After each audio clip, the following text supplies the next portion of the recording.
네, 안녕하십니까. 한국전자통신연구원의 강유선입니다. 현재 메타버스 관련돼서 제가 본의 아니게 여러 가지 연구를 지금 진행하고 있는데요. 첫 번째 타겟으로 지금 시점에서는 조금 실용적인 어플리케이션에 대해서 고민을 해야 되겠다. 그리고 그 어플리케이션이 요즘 화두가 되고 있는 윤리적인 이슈, 그러니까 윤리적 설계나 검증, 구현 이런 거에 대해서 좀 살펴봐야 되겠다. 그래서 약간 시범적으로 한번 생각을 좀 해본 케이스라고 보시면 될 것 같습니다. 근데 왜 이렇게 했냐? 그것이 먼저 중요한데요. 저희가 지금 메타버스 서비스 하면 거의 대부분이 전시, 공연 뭐 이쪽으로 많이 보고 있잖아요. 근데 실제로 그거를 지금 저희가 보고 있음에도 불구하고 이것이 가치를 얼마큼 창출하는가. 근데 그 개인의 가치뿐만 아니라 산업적인 가치를 있는가. 이것들을 볼 필요가 있다고 좀 생각이 들었어요. 그래서 그럼 실제로 산업 시스템에서는 어떤 이슈가 있고 우리가 무엇을 고민해야 될까 이런 거를 좀 생각을 해보고 싶었고요. 윤리라는 게 저도 이제 처음에 생각했을 때는 도덕에 대한 거를 이제 중심적으로 이제 생각을 했었는데 실제로 이제 이 에틱이라는 용어를 찾다 보면은 굉장히 많은 범위를 포함하고 있더라고요. 그래서 도덕뿐만 아니라 개인과 사회에 대한 영향까지도 다 포함하는 단어로 보시면 될 것 같아요. 그래서 전통적으로 저희가 공학하시는 분들께서 생각하지 않았던 이슈들을 오늘 다룰 수 있겠다고 생각이 들고요. 저희가 이제 그런 얘기들을 이끌어 나감으로써 조금 더 사람들이 잘 쓸 수 있는 시스템과 서비스를 만들어낼 수 있지 않을까 이렇게 한번 고민을 해봅니다. 네. 먼저 이제 메타버스에 대해서 저희가 하도 많이 배워서 최소한 이 세션에 지금 들어오신 분들 중에서 메타버스가 뭐야라는 걸 이제 모르시는 분들은 없을 거라 생각이 들고요. 그럼에도 불구하고 일단 기본적인 개념부터 저희가 놓치고 가면 안 되겠다 싶은 것들을 얘기를 드리고자 제가 조금 내용을 붙여봤어요. 그래서 현재 보면은 뭐 XR, 사물인터넷, 5G, 6G, 클라우드, 인공지능, 블록체인 저희가 이미 들어서 알고 있는 상당히 많은 기술들이 포함이 되어 있고요. 이것들이 가상과 현실이 융합된 공간에서 어떻게 사람과 사물이 상호작용하면 물론 이제 이게 가상 공간일 수도 있고 현실과 연계된 공간에서 상호작용이 있을 수도 있겠죠. 그리고 경제, 사회, 문화적 가치를 창출한다. 이 부분을 저희가 이제 집중하면서 본 내용을 살펴보면 될 것 같습니다. 아까도 잠깐 말씀드렸지만 메타버스 서비스는 지금 굉장히 많이 등장을 하고 있고 예상대로 플랫폼도 특정 두 회사가 한국에서는 주도를 하고 있고 외국도 특정 두 회사가 주도를 하고 있지만 그 외에 소소하게 작은 플랫폼들이 등장을 하고 있는 상황입니다. 물론 그 플랫폼들은 각자의 목적이 있습니다. 그래서 살펴보면 대부분은 이제 게임, 소셜 미팅, 전시, 회의 이런 내용들이 거의 대부분이고요. 그러다 보니까 그 관련된 내용으로 저희가 실제로 메타버스 서비스를 활용을 하고 그 관련돼서 이제 아이디어를 막 내고 있는 상황입니다. 제가 이제 보니까 제 다른 발표에서도 좀 제가 설명드리긴 했었지만 메타버스의 장점은 뭘까? 이렇게 생각을 했을 때 다수의 사용자들이 와서 협업이 가능한 3D의 가상현실 환경을 제공한다. 아까 있는 그 내용이 그대로 반영되는 거죠. 그래서 점진적으로 봤을 때는 저희가 1차적으로는 이게 산업적 가치를 가지고 있고 그 다음에 저희가 조금 자유롭게 쓸 수 있을 때 방금 얘기한 그런 엔터테인먼트 쪽에 조금 더 자유롭게 활용될 수 있지 않을까 이렇게 예상을 좀 해보거든요. 뭐에서 볼 수 있냐면 저희가 2000년대 초반에 인터넷 아이디 계정 만들어서 이메일 주고받는 걸 처음 했었는데 그때 그 이후로 산업적인 활용을 할 수 있는가, 사무실에서 어떻게 활용할 수 있을까, 작업할 때 어떻게 쓸 수 있을까 하던 그 시점에서 지금 굉장히 많은 미디어들을 인터넷에서 그러니까 퍼널리면서 활용하고 있습니다. 그 얘기는 저희가 메타버스 생태계 육성 및 발전을 위해서도 먼저 이게 산업적 가치가 뭔지를 확인할 필요가 있다는 게 제 생각입니다. 그래서 방금 말씀드린 것처럼 자세 사용자 협업이 가능한 3차원 가상현실의 환경을 제공하려고 하는 여러 가지 기술들이 등장을 하고 있고요. 저는 그렇다 보니까 여기에 저희가 조금 더 많은 데이터들을 쓰면서 더 많은 가치를 부여하려면 현실 공간에 있는 IoT, 그리고 로보틱스, 그리고 이제 모빌리티 산업까지 같이 연계되면 가능하겠다. 그러다 보니까 저희가 옴니버스라는 툴이 작년에 이제 베타버전이 나오면서 그 옴니버스라는 툴을 활용해서 굉장히 많은 어플리케이션을 만들려는 시도들이 지금 등장을 하고 있습니다. 그러다 보니까 현실을 그대로 모사한 가상현실 공간에서 활용했던 것들이 현실에 어떻게 연계시켜서 쓸 수 있을 것인가. 이거는 진짜 엄청 저희한테 이득이 많이 되는 거거든요. 제가 직접 가지 않아도 할 수 있다. 그리고 원격에서 시간 비용과 이동하는 그 시간 외에도 뭐 기름값이라든지 아니면 사람의 인력이라든지 이런 것들에 대한 비용이 다 절감되거든요. 저희가 시뮬레이션을 하는 것만으로도 뭔가 이유가 있어서 지금 다루는 여러 분야에서 해왔었는데 그것들이 공간상에서 내가 비주얼라이즈 되는 상태에서 보면서 할 수 있다는 것은 굉장히 큰 어드밴티지가 있다고 생각을 합니다. 그런데 이럼에도 불구하고 저희가 과거의 시스템, CPS라는 것을 했을 때도 그러니까 휴먼 인더 루프라는 컨셉이 나오면서 그 시스템이 사람과 어떻게 협업을 잘 할 것인가에 대한 얘기들이 많이 오고 왔었거든요. 마찬가지로 윤리가 도덕성을 넘어서 인간과 사회에 대한 영향을 따진다면은 이게 산업적으로 구현이 됐을 때 3D 공간에서 우리가 일만 할 거야, 놀기만 할 거야가 아니라 3D 공간은 내가 일했다, 놀았다가 쇼핑했다가 같이 믹스되어 있거든요. 그러면 그런 상황에서 윤리적 이슈를 우리가 어떻게 볼 거야 라는 이슈가 굉장히 중요하다고 이제 생각을 하는 겁니다. 그래서 이제 저는 이제 첫 번째로 뭐 다른 재밌는 주제가 많은데 이제 산업적으로는 어떻게 할 거라는 게 고민이 돼서 한번 생각을 좀 해봤습니다. 그래서 여기는 이제 코시뮬레이션이라고 제가 적었는데 이 코시뮬레이션이라는 건 뭐냐면 약한 결합으로 된 독립 실행형 서브 시스템들의 통합 시뮬레이션이다. 그래서 제가 이제 밑에 그림을 그렸어요. CPS 컨셉과 협업 시뮬레이션 컨셉을 그렸는데 과거에는 이제 사이버 시스템이라고 해갖고 이제 물리적인 데이터를 얻을 수 있는 거를 가상 공간에 만들어서 거기서 시뮬레이션하고 뭐 그런 것들을 확인을 했었죠 저희가. 그랬었는데 이게 이제 현재에 왔을 때는 제가 만약에 차를 만드는데 가상 공간에서 만든다고 했을 때 A 지역에서 뭐 엔진을 만들고 B 지역에서 뭐 핸들을 만들고 이런 것들이 각각의 독립적으로 시뮬레이션 됐지만 이것들이 섞여서 믹싱돼서 시뮬레이션 됐을 때 그걸 믿을 수 있을까? 전화가 왔고 도시가 모델링 됐을 때 그 도시 안에서 시뮬레이션 되는 것들이 우리가 신뢰할 수 있을까? 뭐 이런 이슈를 저희가 한번 생각해 볼 필요가 있다고 생각을 하는 거죠. 더군다나 이런 메타버스 공간에서의 시뮬레이션 같은 경우에는 저희가 단순하게 시뮬레이션 되겠지, 그냥 있는 조건을 하면 되겠지가 아니라 각각의 다른 목적을 가지고 있는 서브 시스템들이 결합되다 보니까 그 각각의 다른 시스템, 다른 객체들로 구성된 네트워크가 어떻게 잘 믹싱돼서 될 수 있는지 개별 검증과 전체 검증, 관계 분석까지 필요하다는 게 이슈인 거죠. 제가 영어로 적게 했는데 좀 정확히 연달아 드리고. 그래서 생각을 한번 해보면은 코시뮬레이션 같은 경우에는 멀티 도메인에서 멀티피스한 모델들을 저희가 컴플렉스 시스템 개발할 때 활용을 할 때 써야 된다. 뭐 이런 거고요.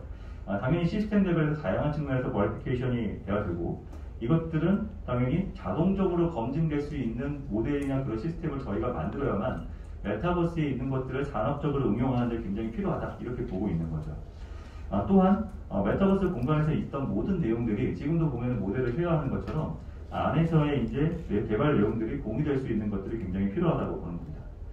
근데 이것들이 단순하게 과거에 있는 시뮬레이션처럼 그냥 시뮬레이션하면 되냐 이게 아니라 지금 봤을 때는 그러면 다양한 변수 조건이 있을 거고 왜냐하면 저희가 실험 환경 조건을 만들어 놓고 딱 그대로 검증하면 좋았는데 이게 3D 공간이 되고 나 혼자만 시뮬레이션 하는 게 아니라 나도 시뮬레이션하고 남도 시뮬레이션 하는데 각자 다른 조건에서 하기 때문에 이것을 특정 파라미터 조건으로 하기에는 너무나 이게 벅차다는 거예요. 너무 변수가 많다는 거예요. 그래서 어떻게 하면 좋을까 하다 보니까 저는 이제 시나리오 기반으로 한번 고민을 하면 좋겠다. 이게 무슨 얘기냐면 어떤 절차 과정 속에서 저희가 개별 값들의 범위를 가지고 테스트할 수 있는 거죠. 결과적으로 보면 저희 인간이 하고 있는 거하고 거의 비슷한 상황으로 볼 수가 있다고 보는 거죠. 그리고 이렇게 할 때 저희가 꼭 고려해야 될 것들이 이제 그 내부적인 프로세스나 아니면 조건의 변화 그리고 이제 그것들이 변화됐을 때 어떻게 추적하고 있을 거고 그리고 이 시나리오 상에서 때때로 설정이 변경될 수도 있거든요. 그럼 그때는 어떻게 할 거며 시뮬레이션이 잘 됐다 하더라도 그 시뮬레이션에 우리가 생각하지 못한 것 때문에 콜리전 프로그램이 생길 수 있을 것 같아요. 이거는 아직도 조금 더 연구를 통해서 저희가 발견을 해야 될 거라 생각이 듭니다. 아마 서비스별로 각각의 다른 것들이 아마 나오지 않을까 생각을 하고 있습니다. 그래서 이 연동 시뮬레이션을 하다 보면은 저희가 전반적으로 이걸 거치고 나면 이거는 조금 믿을만해 신뢰성도 있고 안정성도 있고 이런 것들을 좀 보장할 수 있는 그런 것들을 하면 좋은데 이게 예측하기가 너무 어렵죠. 그래서 저는 이것들을 예측하기 위해서 일단은 세 가지로 한번 나눠봤어요. 그러니까 과거에는 저희가 시스템 레벨에서 거의 시간 동기화 되는 거 위주로 시뮬레이션을 했었는데 제 생각에는 이제 데이터 레벨, 시스템 레벨, 서비스 레벨 세 가지로 나눠서 해야 되겠다. 가만히 생각해보면 이게 이제 잘 들어봤거든요. 왜냐면 저희가 시스템 개발할 때 시간 시뮬레이션에서 동기화시키는 거에 가장 초점을 맞췄었는데 3D 공간에 들어오다 보니까 이 데이터 자체의 속성을 저희가 고민을 해야 되는 거예요. 그래서 과거에는 이제 그 물체 자체가 우리가 이게 막 물건이 떨어지고 하는 거 중력 시뮬레이션 아니면 파편식 이런 것만 이제 생각을 했었는데 나는 이거를 다른 전시 공간에서 쓸 거기 때문에 얼만큼 이게 윤택인지 광택에 대한 시뮬레이션을 할 거야. 그럼 두 개를 넣고 시뮬레이션 돌리면 얘는 안 맞아. 그러니까 차를 개발한다고 하나로 조건을 만들어도 저희가 주행 시스템을 만들 때 엔진하고 뭐 타이어 이런 걸 했을 때 주행을 위해서 한 시뮬레이션과 아니면 차의 그 공기 흐름을 위해서 한 시뮬레이션은 완전 다르잖아요. 그래서 메타버스 공간에 그런 가상 객체를 가지고 왔을 때의 그 속성에 대한 거, 그거에 대한 시뮬레이션을 해야 되고요. 이거는 이제 데이터 유효성이라고도 이제 제가 연관된다고 보는데, 왜냐하면 그거를 개인이 다 만들거나 회사에서 만들었을 때 자기도 모르는 거를 남이 썼을 때 그 신뢰성을 믿을 수가 없거든요. 그래서 누군가는 이거를 인증해서 인정해 줄 수 있는 그런 체계가 필요하고 그런 관리 시스템도 앞으로 필요할 거다. 그리고 그 관리 체계 안에서 마켓에서 서로 거래할 거다 이렇게 보고 있는 거고요.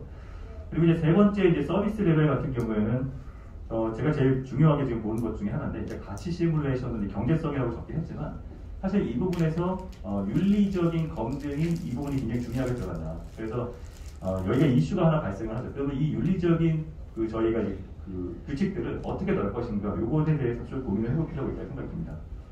일단 그래서 저희가 데이터 레벨에서의 연동 시뮬레이션은 제가 이제 예를 몇 개 들고 말았었는데요. 기본적으로 저희가 이제 집합, set array 같은 걸 이용을 해서 3차원 객체의 다양한 물리 속성을 갖는 데이터가 전체 시뮬레이션 설문레이션에 대한 신뢰성을 어느 한 측면에서 이제 검증하는 데 도움이 되기 때문에 그런 것들을 이제 속성별로 쭉 전체 통합 아이디가 있는 상태에서 표현을 하고, 그것들을 개별 식별자를 통해서 저희가 가상공간의 속성을 표현하는 거. 이거 어디서 많이 봤던 거 비슷하시죠? 제가 봤을 때는 이런 표현이 저희가 이제 유니티 지금 툴을 이용해서 3D 공간에서 시뮬레이션 하는데 그것과 굉장히 유사하다고 볼 수 있습니다. 하지만 유니티 공간에 내가 3D 객체를 넣었다고 해서 그게 검증이 되는 게 아니다 보니까, 제 생각에는 만약에 스크립트 형태로 별도로 짜서 유니티 객체가 들어온 것을 개별적으로 링크를 시킨 다음에 그 객체들이 특정 속성에 대한 것들이 부여가 되어 있는가, 요거를 체크하는 것들을 저희가 만들 필요가 있다고 생각이 드는 겁니다. 제가 유니티 실험까지는 아직 다 못 해오긴 했는데 아마 체계는 거의 비슷하다고 이제 생각이 듭니다. 두 번째로 이제 시간 레벨에서도 저희가 시간 시뮬레이션을 하다 보면은 이게 하나의 목적을 위한 개별 시뮬레이션은 상관없었는데, 저희가 복잡한 시뮬레이션을 동시에 하다 보니까 얘네들의 각각의 시뮬레이션조차도 서비스 레벨에서 시간 단위를 진짜 다르게 봐야 되거든요. 그래서 시뮬레이션별로 그 서브 시스템에 시간 조건이 있고, 어떤 거는 시간이랑 상관없이 디스크리트하게 이제 딱 완료만 되면 이렇게 있는 것들이 있기 때문에 그런 것들을 위한 조건들도 저희가 이제 조금 설계를 해서 만들 필요가 있다라고 이제 생각이 듭니다.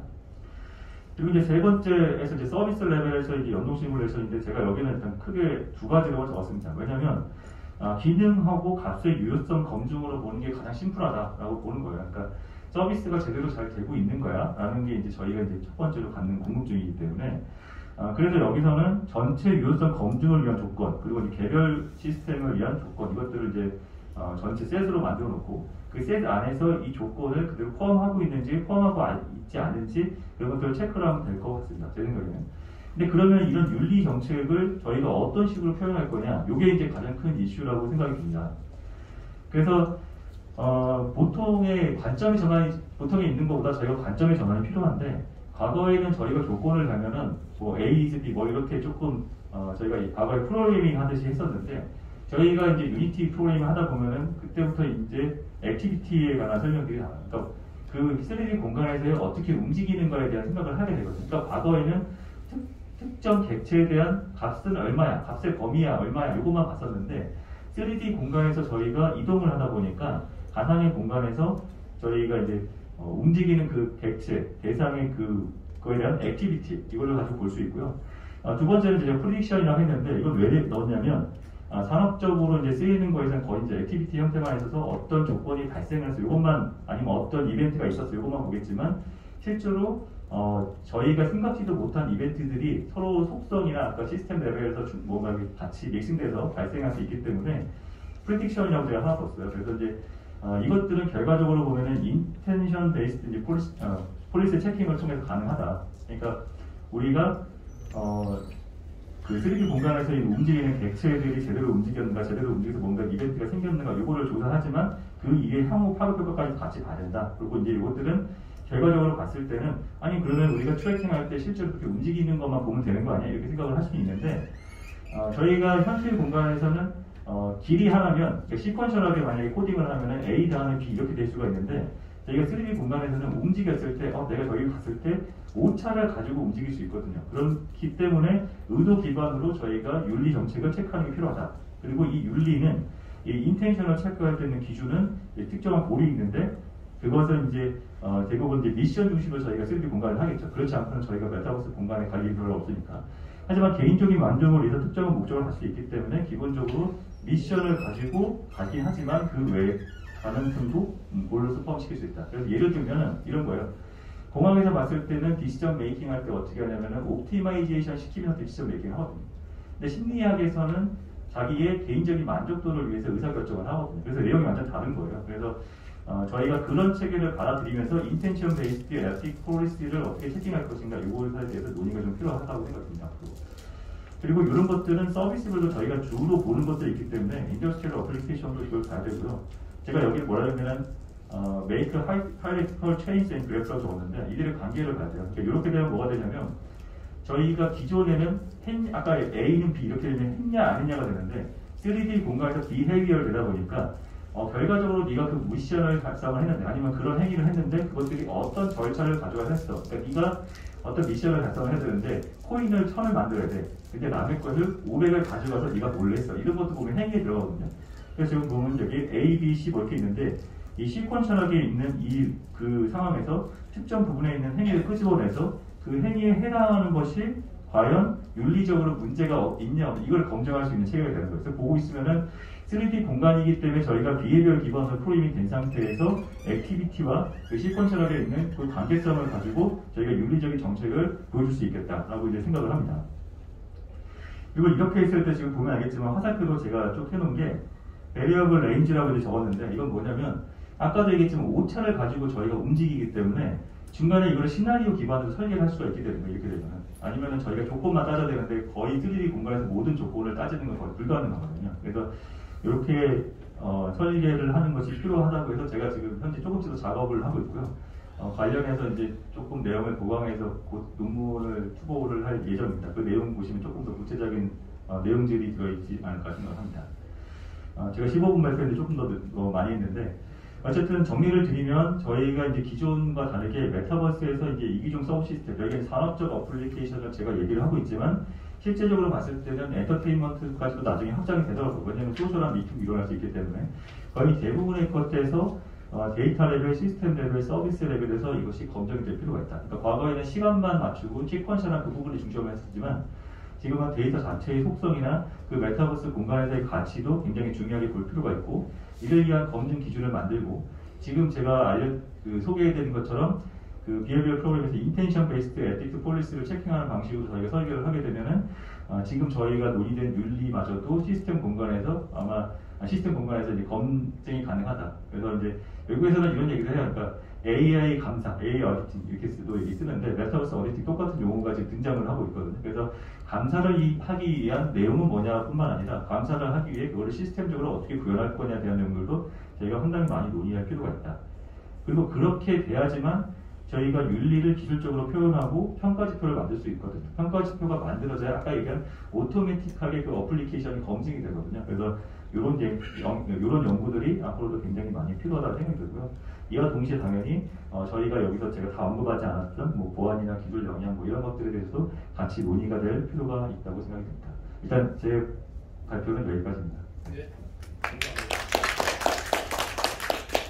감사합니다.